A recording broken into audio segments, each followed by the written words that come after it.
Caspian and the Black Seas. Another step forward in the fast-growing partnership between the European Union and the countries of Central Asia was made during the third EU-Central Asia Economic Forum that took place in Uzbekistan's capital, Tashkent. Following this year's EU-Central Asia Summit in Samarkand, the ministerial meeting in Ashgabat, and President Shavkat Mirziyoyev's visit to Brussels, the forum became the latest milestone in a year that has elevated cooperation to a new strategic level. The European delegation was led by EU Commissioners Joseph Sikela and Marta Kos.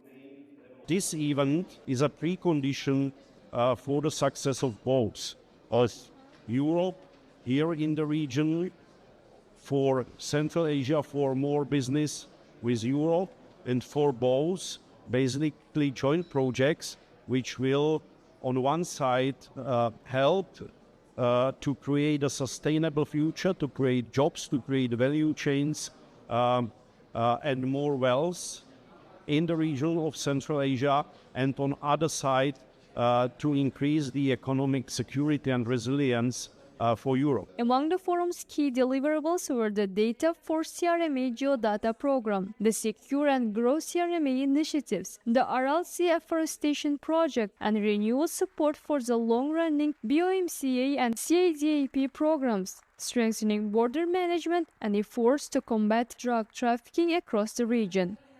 Juda ham ko'p B2B va G2B uchrashuvlar bo'lib o'tdi. Mana shu kompaniyalar bilan savdo va investitsiya kelishuvlari imzolandi. Bu albatta kritik minerallar, yashil energetika, farmatsevtika sohasida eng asosiysi shu qo'shimcha qiymatga ega bo'lgan mahsulotni bizning mamlakatimiz hududida ishlab chiqarishni yo'lga qo'yish bo'yicha hozir kelishuvlarga erishyapmiz. Bilateral trade between EU and Uzbekistan has quadrupled over the past 7 years, reaching 54 billion euros. The EU remains Uzbekistan's largest investor. In 2024, the European Bank for Reconstruction and Development allocated 2 billion euros to Central Asia, including 805 million euros to Uzbekistan.